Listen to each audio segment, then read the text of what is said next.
नमस्कार दोस्तों, एक बार फिर स्वागत है आपका अपने YouTube चैनल बजाज से सीखो में। आज मैं आपको बताने वाला हूँ ऑर्डिनल यूटिलिटी अप्रोच के बारे में, जिसको हम लोग इंडिफरेंस कर्व अप्रोच भी कहते हैं। दोस्तों सबसे पहले जानते हैं इंडिफरेंस कर्व क्या होता है। इसकी डेफिनेशन में बहुत अच्छा लिखा गया है कि इंडिफरेंस कर्व दो गुड्स के वो सारे कॉम्बिनेशन को शो करेगा जो कंज्यूमर को इक्वल सेटिस्फेक्शन दे सकता है। दोबारा बता देता हूँ एक बारी, इंडिफरेंस कर्व दोस्तों दो गुड्स के उन सारे कॉम्बिनेशन को शो करता है जो कंज्यूमर को इक्वल सेटिस्फेक्शन देगी। मतलब वो सारे कॉम्बिनेशन जिससे कंज्यूमर को बराबर सेटिस्फेक्शन मिले, उन सारे कॉम्बिनेशन को जब मैं प्लॉट करूंगा तो दोस्तों मेरे सामने आएगा इंडिफरेंस कर्व, जो कि बहुत इंपॉर्टेंट है और काफ़ी ज़्यादा बार इसकी डेफिनेशन एग्जाम में आती रहती है, इसलिए आपको ध्यान रख के चलना है, बहुत इंपॉर्टेंट है। चलिए आपके सामने यहाँ पर एक छोटा सा स्केड्यूल आने जा रहा है दोस्तों। चलिए स्केड्यूल आ गया आपके सामने। इस स्केड्यूल में हम लोग अगर ध्यान से देखते हैं, ये सेम स्केड्यूल हमारा पीपीसी की तरह है, लेकिन यहाँ पर थोड़ा सा फर्क है। थोड़ा सा फर्क क्या है कि इसमें हमारे पास जीरो नहीं है, ना तो गुड एक्स जीरो हुआ है ना ही गुड वाई जीरो हुआ है। उसका रीजन क्या है, इसके अंदर गुड एक्स और गुड वाई जीरो इसलिए नहीं हो सकता क्योंकि ऑर्डिनल यूटिलिटी अप्रोच के अकॉर्डिंग दोनों गुड का प्रेजेंट रहना दोस्तों कंपलसरी है, कोई भी गुड एब्सेंट नहीं हो सकता। इसी वजह से स्केड्यूल के अंदर हमने जीरो मेंशन करा ही नहीं है। मतलब ना तो गुड एक्स में जीरो आया ना ही गुड वाई में जीरो आया।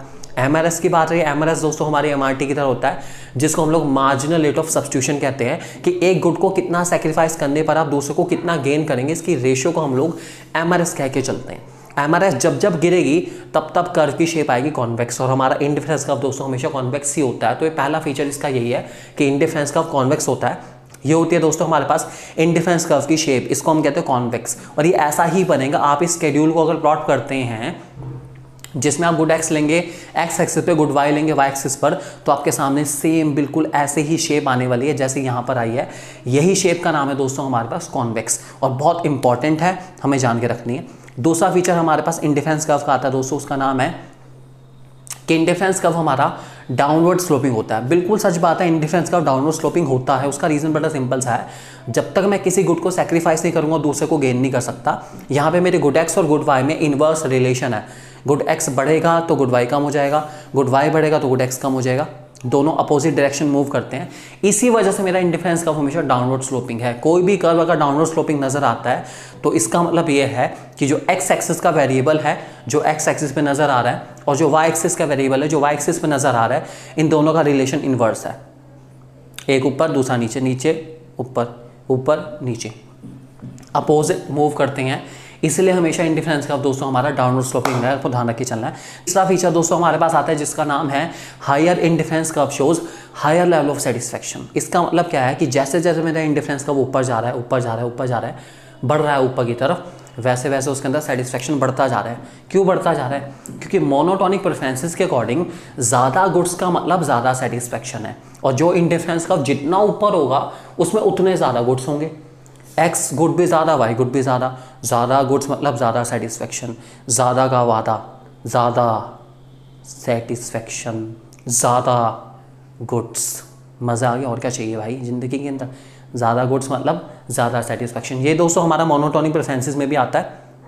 मोनोटोनिक प्रेफरेंसेस का मतलब यही है कि अगर मैं कंज्यूमर को सेम रुपीज़ के साथ, सेम बजट के साथ दो कॉम्बिनेशन देता हूँ कि एक 10-10 का एक 10-9 का है, तो वो 10-10 वाला ही लेगा क्योंकि उसके अंदर क्वांटिटी क्या थोड़ी सी ज़्यादा है। तो ज़्यादा का वादा जहाँ रहेगा वहाँ ज़्यादा ही चाहिए, कम से काम चलने वाला नहीं है। इसी वजह से इंडिफरेंस कर्व जितना ऊपर जाएगा वैसे वैसे उसके अंदर सेटिस्फेक्शन भी बढ़ता जाएगा, बढ़ता जाएगा, बढ़ता जाएगा। कंज्यूमर को आएगा ज़्यादा मज़ा, इसलिए कंज्यूमर हमेशा वो वाला कॉम्बिनेशन लेता है जिसके अंदर गुड्स ज़्यादा होते हैं। फोर्थ पॉइंट आता है दोस्तों हमारे पास कि दो इंडिफरेंस कर्व कभी इंटरसेक्ट नहीं कर सकते। Two indifference curve can't intersect each other. बिल्कुल सही बात है, दो इंडिफरेंस कर्व कभी आपस में इंटरसेक्ट नहीं करेंगे। एक छोटा सा डायग्राम आपके सामने आ रहा है, दोस्तों से IC1 और IC2 आपस में इंटरसेक्ट कर रहे हैं, ठीक है।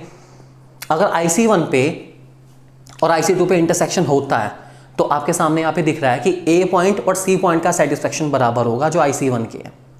ऐसे ही जो IC2 के B और C पॉइंट है उनका सेटिस्फेक्शन बराबर होगा, ABC के इक्वल, BBC के इक्वल। इसका कहीं ना कहीं A और B भी आपस में इक्वल होंगे, लेकिन कर्व देखने पे पता चल रहा है A और B तो बहुत दूर है भाई, ये इक्वल कैसे हो सकते हैं? अगर 100 रुपये के अंदर भी वही सामान आ रहा है जो 200 रुपये के अंदर आ रहा है, तो हम तो उसको 100 में लेंगे, हम 200 में लेने वाले नहीं है, क्योंकि 100 में अवेलेबल है तो 200 में लेना बेवकूफ़ी है, समझदारी नहीं है। एक कंज्यूमर यही कहता है कि अगर सस्ता वही सामान मिले तो महंगे लेने की जरूरत क्या है भाई, सेटिस्फैक्शन 100 में मिलेगा, 200 वाले में नहीं मिलेगा। 200 में वही सामान है, 100 में वही सामान है, इसलिए कौन से वाला लो, 100 वाला। तो इसलिए दो इंडिफरेंस कर्व कभी आपस में इंटरसेक्ट नहीं कर सकते, क्योंकि सबका सेटिस्फैक्शन अलग अलग है। और अगर दो इंडिफरेंस कर्व आपस में इंटरसेक्ट कर गए तो उन दोनों का सेटिस्फैक्शन हो जाएगा सेम। या तो इससे पिछले वाला हमारा जो फीचर था वो गलत है कि हर इंडिफरेंस कर्व का सेटिस्फैक्शन अलग होता है, या ये गलत है। तो दोस्तों ये इंडिफरेंस कर्व इतना ध्यान रखकर चलिए कि आपस में कभी इंटरसेक्ट नहीं करेंगे, सारे इंडिफरेंस कर्व एक दूसरे से उचित दूरी बनाए रखेंगे ताकि सबका सेटिस्फैक्शन अलग अलग रहे। और पांचवा फीचर आता है कि indifference curve can't touch x axis and y axis. दो इंडिफरेंस कर्व या कोई भी इंडिफरेंस कर्व एक्स एक्सिस और वाई एक्सिस को कभी टच नहीं कर सकता। क्यों नहीं कर सकता? अगर उसने एक्स एक्सिस को टच करा तो गुड एक्स 0 हो गया, उसने वाई एक्सिस को टच करा तो गुड वाई हो गया कितना, 0। ऐसा कैसे हो सकता है? ना तो एक्स 0 ना वाई 0, अलाउड ही नहीं है भाई। ऑर्डिनल यूटिलिटी ने साफ साफ पहले कह दिया कि कोई भी गुड 0 हो ही नहीं सकता। इसका मतलब है ना तो मेरा इंडिफरेंस कर्व टच करेगा एक्स एक्सिस को, ना ही टच करेगा क्या, वाई एक्सिस को। ना तो एक्स ना ही वाई टच नहीं कर सकता, उनसे उचित दूरी बनाए रखेगा, आपस में भी उचित दूरी बनाए रखेगा, एक्स और वाई एक्सिस से भी उचित दूरी बनाए रखेगा। मतलब काफ़ी समझदार लग रहा है ये, बड़ा सोशल डिस्टेंसिंग का पालन करके चलता है हमारा इंडिफरेंस कर्व। आप ध्यान रख के चलेंगे, बहुत इंपॉर्टेंट है इसके 5 फीचर, एग्जाम में बहुत ज़्यादा चांसेस इनके आने के, इनको अच्छे से आप कर लेंगे, इनको रीड कर लेंगे। थैंक यू वेरी मच दोस्तों हमारे साथ मौजूद रहने के लिए। अगली वीडियो में आपको लेकर आऊँगा